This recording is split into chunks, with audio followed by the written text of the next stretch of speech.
Hello ninjas, welcome to my glass of happiness. My name is Kansiime Anne and I am always happy to have you here and find you here. If you're here and you haven't subscribed, you're hurting my feelings. But let's move on. You can change that by just subscribing. So I'm just a happy person when I'm talking to you. Today, I am... Have you heard of a statement that I am like this because when I was a child, first days when I was a child, and someone makes something that happens to them when they are growing up run their life. You've heard of people saying they are rape victims, and I say that because 98% of the female species have been, if you interpret and understand the meaning of rape, for instance, rape is unwanted sexual advances. Now, if you are a female, that a male can identify that is a female, it means you have received unwanted sexual advances, and then not just received them passively, even received them physically. And growing up in an African environment, and you go around and it's so sad. Well, it's depressing and it shapes people's way of living. But if you went around and honestly asked people, female, women in Africa, if any of them has had a very traumatizing experience with the male species growing up. 98% of us have examples that are so vivid, they'll have you shaking. But that means most of us are rape survivors, not victims. You know, because we've met victims. And for you to be a victim, it means something horrible. Oh, rape is not good. Something horrible happens to you, and you carry it along like a medal. As if you have won it, it's yours. Every time you face problems in future, you're like, but this is who I am. How can me who has suffered this great depression find myself in these same problems? But if you get an incident that has happened to you, like rape, and you've survived it, for you to be a survivor, not a victim, it means you have walked away from that unfortunate incident and lived in survival of it happened, you acknowledge it happened, you mourned it, saw how it happened, and you have allowed to live on and be successful in your life. Don't carry it on. Every time you lose a job, the rape victim. They raped me as a child, so somehow jobs just don't stick. Have you seen someone dragging a problem that happened to them long ago and they keep just bringing it? And I know as I'm speaking, there's someone out there saying, and that's so mean. You can't trivialize problems that people have gone through. Just don't be your problems. If something happened to you yesterday, you can choose that it has no bearing on how your future is. So today, and that's why I've started with rape, so that I get all of you saying, what? Is Anne saying rape is not all that? That what you're feeling is actually what I want you to feel in this glass of happiness. Because the things that happened to you in your past shouldn't determine your future or where you're going. You still have a chance with your future. Sit down, I have a story to tell you. Find something to drink. This is the usual glass of happiness where I have just KB and you don't even know where I'm going to go. I have a story for you. You'll be like, is that the same Kansiime stayed there? So today I'm here to tell you, don't allow the things that have happened in your past to shape a definite future for you. Sit, welcome to my glass of happiness.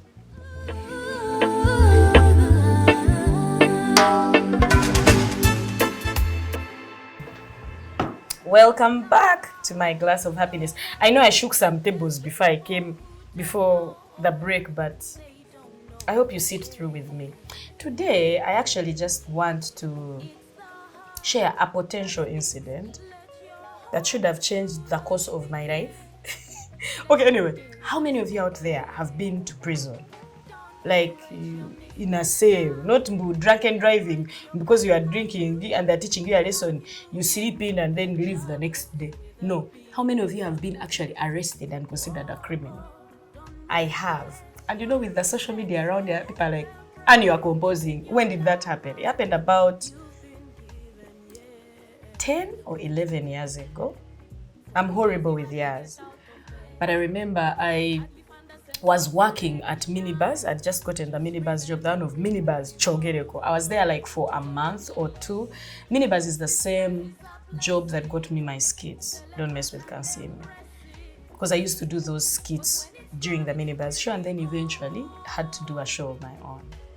So I was working at minibus And stories had come out because now Anne, I was on the billboards for Go TV. My name is Kansiime. I watch Go TV. Some advert I did. It was a good time. Yeah.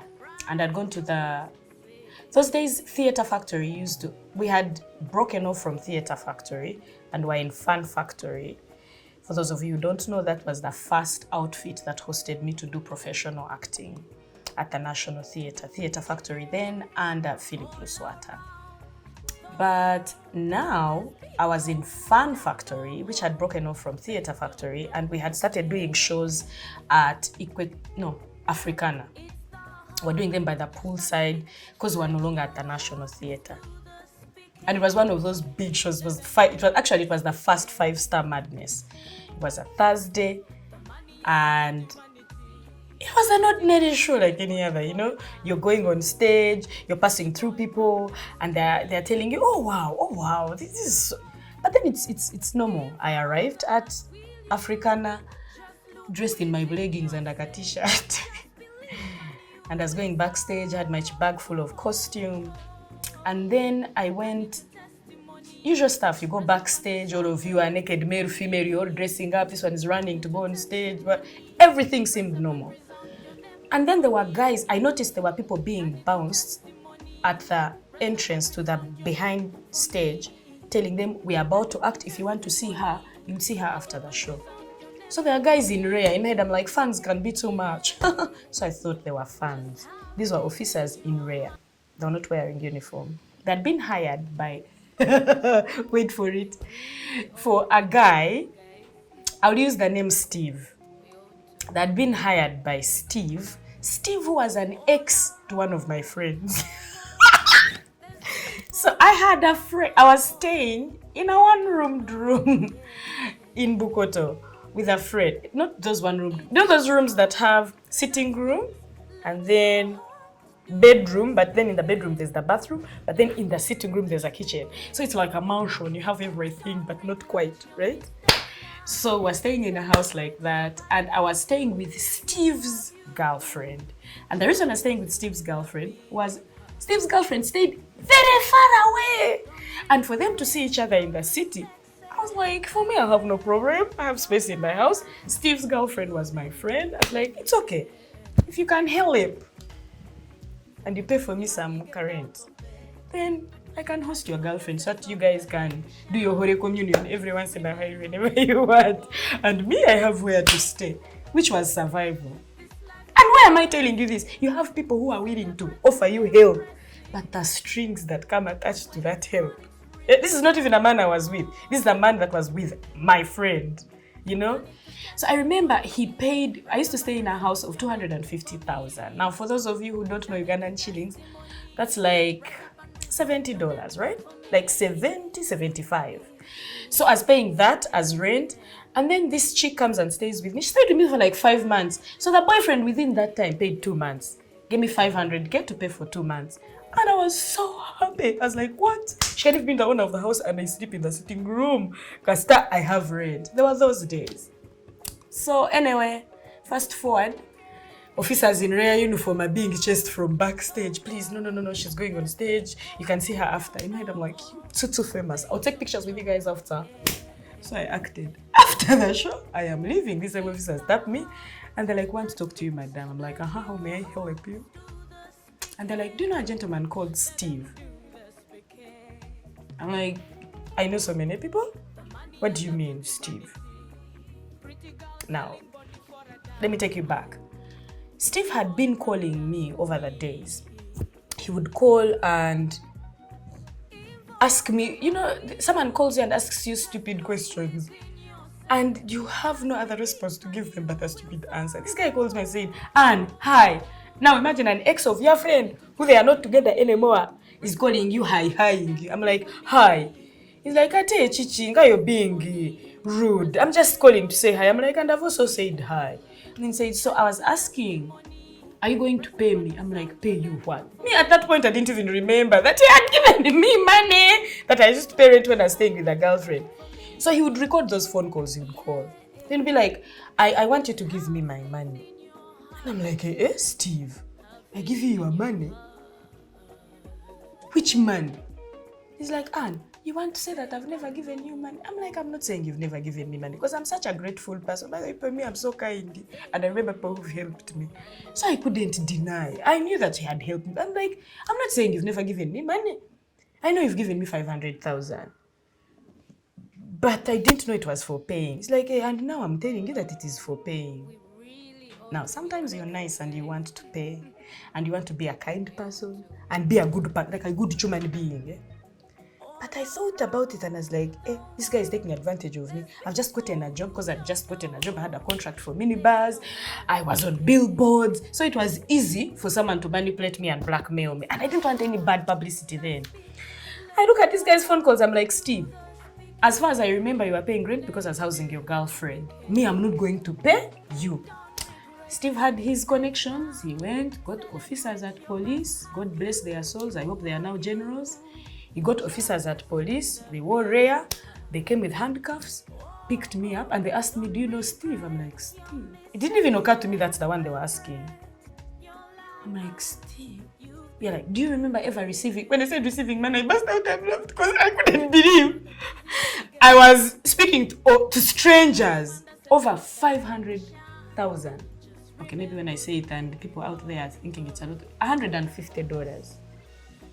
$120. You guys, I saw the light. I laughed and laughed. Now laughing really just tipped them off. They're like, this comedian thinks we are joking. You people, didn't they handcuff me? It was a Subaru. They were driving a Subaru. Didn't they put me behind? You guys, did I have one last phone call? Hey, didn't they drive me to Central Police Station? Now you see, when something like that happens, you're like, maybe they are taking me in a place where it's not allowed. But they take you to the Central Police Station and you enter and you see people at the reception and they're like, this woman is a criminal. You say, hey, you're making people laugh. She's a criminal, she has people's money. And now, let me tell you, you can pretend to be anything that you want. But once you've reached those places, no joke works. No walk. Those of you who have your bums and your breasts somehow it's like they can't see them, it's like they've shrunk. But you have no leverage. You're a criminal already. I ended up at CPS. But when I was going, I called Bujingo Hannington, I called Richard Tuaje, I called Frobi Sharwaga, the guys who was acting with us. Like, you guys, okay, I don't know whether this is serious, but just know we are headed to the police and I have been arrested for taking Steve's man. And these guys knew Steve. They were like, you're joking. They actually called him and he said, yeah, she's going to pay me my money. They were like, which money? Like, ask her. I've been asking her and she wasn't telling me. Meanwhile, all along, I'm trying to call Steve's ex, my friend, who at this point, their phones are not available. They're not around generally to explain and get me off. You just know, I don't know how quickly it happened. I remember I was wearing a checked shirt, leggings, brown boots, and a jacket that had, I will never forget it, had like a back cloth something. They told me to remove the jacket, told me to remove the shoes. And I was laughing throughout when they were telling me to remove those things. And the more I laughed, the more everyone at the police station was angry. Because they couldn't believe this girl is being arrested and she's busy laughing. But some of us, that is all we know how to do. They don't know.